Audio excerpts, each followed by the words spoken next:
Assalamualaikum warahmatullahi wabarakatuh.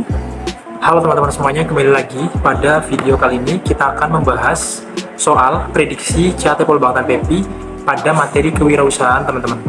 Nah langsung aja, seperti apa contoh soalnya, nanti teman-teman bisa pause videonya dan bisa kita sama-sama bahas setiap soal CAT. Nanti ada kurang lebih 10 soal yang akan kita bahas teman-teman. Oke teman-teman, langsung saja kita ke soal nomor pertama. Proses mengidentifikasi, mengembangkan, dan membawa visi ke dalam kehidupan merupakan definisi dari A. Tata usaha, B. Wirausaha, C. Badan usaha, D. Usaha dagang, dan E. Kewirausahaan. Jadi ini adalah definisi dari yang E. Kewirausahaan. Oke, kita lanjut ke soal nomor 2. Seorang wirausaha haruslah memiliki sifat-sifat dan ciri sebagai berikut. Antara lain, ya, kita langsung ke pertanyaannya.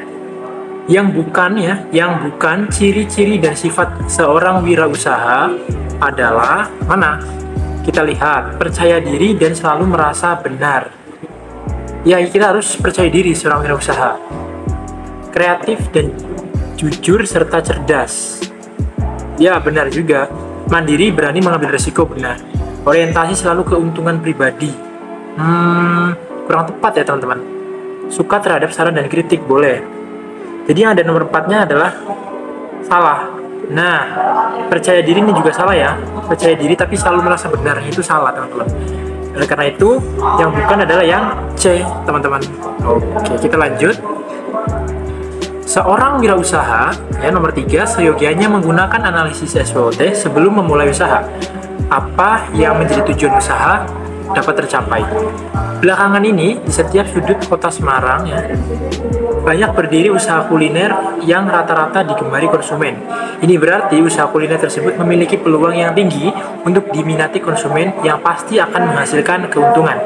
Dalam analisis WOT, usaha kuliner di kota Semarang adalah yang A, strength, kekuatan, yang B, weakness, kelemahan, yang C, opportunity, peluang, yang D, threat, ancaman, yang E adalah inovatif. Nah, mana analisis SWOT usaha kuliner di kota Semarang? Jadi, berdasarkan pernyataan tersebut, di sini kan di setiap sudut kota itu banyak berdiri usaha kuliner, ya, banyak berdiri usaha kuliner. Artinya memang ini menjadi sebuah ancaman baru apabila ingin mendirikan sebuah usaha kuliner nanti di kota Semarang.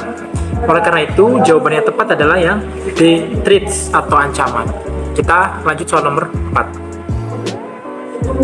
Setiap produk yang kita buat hendaklah memiliki kualitas yang tinggi, baik dari segi kemasan, ya, agar konsumen merasa puas dengan apa yang telah dikorbankan untuk memperoleh produk tersebut. Membuat produk menjadi awet, melindungi produk dari penurunan kualitas ini merupakan apa? Nah, untuk soal nomor 4, ya, ini merupakan arti ya dari sebuah kemasan. Di kemasan ini hendaklah memiliki kualitas yang baik dari segi bahan maupun kemasan itu agar konsumen ini merasa puas dengan apa yang telah dikorbankan untuk memperoleh sebuah produk. Jadi ini merupakan C, arti dari sebuah kemasan.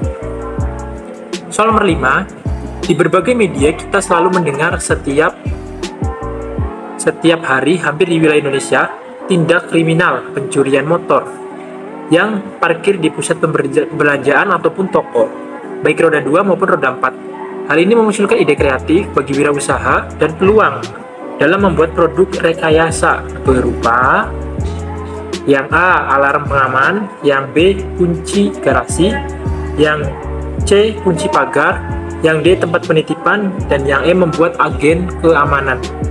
Jadi, karena banyaknya tindak kriminal ya, oleh karena itu, langkah yang harus kita lakukan adalah dengan ini, membuat kunci ya, dengan membuat ini alarm pengaman teman-teman. Nah, jawabannya adalah yang A. Jadi kita bisa membuat alarm pengaman apabila nanti di parkiran itu kendaraan kita dicuri, maka akan ada alarm yang otomatis bisa berbunyi. Soal nomor 6, ya, di bawah ini termasuk analisis pasar dan analisis risiko bisnis. Pernyataan di atas yang bukan analisis pasar, ya.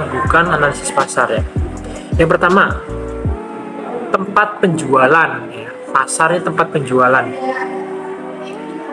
Kita tandai kemudian harga jual produk. Oke, kemudian produk yang dibuat. Ya, promosi produk yang dampak negatif usaha. Nah ini yang bukan adalah yang yang nomor 5, dampak negatif usaha, karena ini termasuk ke dalam risiko bisnis, analisis risiko bisnis. Kita lanjut soal nomor 7. Usaha yang kuat dan hebat biasanya tidak terlepas dari manajemen yang diterapkan secara tepat. Dalam dunia usaha kita mengenal istilah 6M. Di bawah ini yang merupakan bagian manajemen yang bertindak di bidang promosi produk dari 6M disebut yang bertindak sebagai bidang promosi, teman-teman. Nah, mana yang pertama adalah manusia. Ini bukan ya. Jadi di sini di sini kita cermati bahwa bagian manajemen yang bertindak di bidang promosi dari produk. Nah, mana sih gitu yang bisa berperan sebagai promosi gitu kan? Money, uang bukan, metode bukan, mesin bukan. Nah, market, pasar. Pasar ini kita bisa jadikan sebagai bagian dari promosi sebuah produk.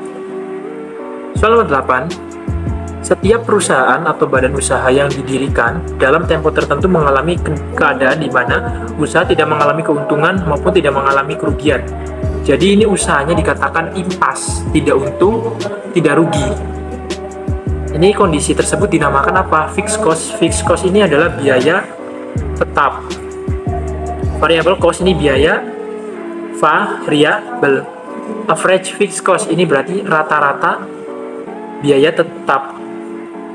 Kalau break even point, nah ini baru titik impas. Jawabannya adalah yang D, teman-teman.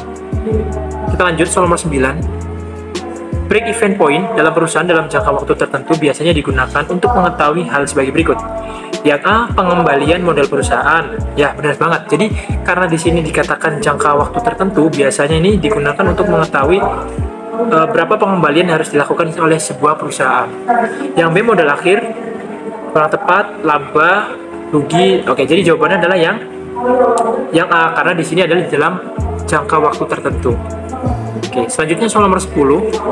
Soal terakhir. Setiap wirausaha berharap usahanya bisa dikatakan layak. Kelayakan ini tidak hanya terlihat dari gedung yang megah atau jumlah karyawan. Ada berbagai faktor yang bisa dijadikan dasar. Salah satunya adalah posisi BEP, yaitu kita lihat intinya impas. Ini kan BEP ya, nilai BEP itu harus di bawah ya, di bawah dari nilai keuntungan ya. Di bawah nilai untung. Atau di bawah penjualan ya, penjualan. Nah, karena itu kita lihat yang A, BEP unit lebih besar, ini juga salah. BEP produksi lebih besar daripada BEP unit. Ini salah juga, teman-teman. BEP unit sama dengan BEP produksi. Ini salah. BEP produksi lebih kecil daripada BEP penjualan produk. Ini juga kurang tepat. Nah, jawabannya adalah yang E. BEP unitnya itu yang lebih kecil daripada penjualan produk. Jadi BEP unit ya, teman-teman, bukan BEP produksi. Oke, demikian 10 soal singkat terkait soal kewirausahaan. Semoga bisa bermanfaat. Apabila ada pertanyaan, tulis di kolom komentar. Saya akhiri. Assalamualaikum warahmatullahi wabarakatuh.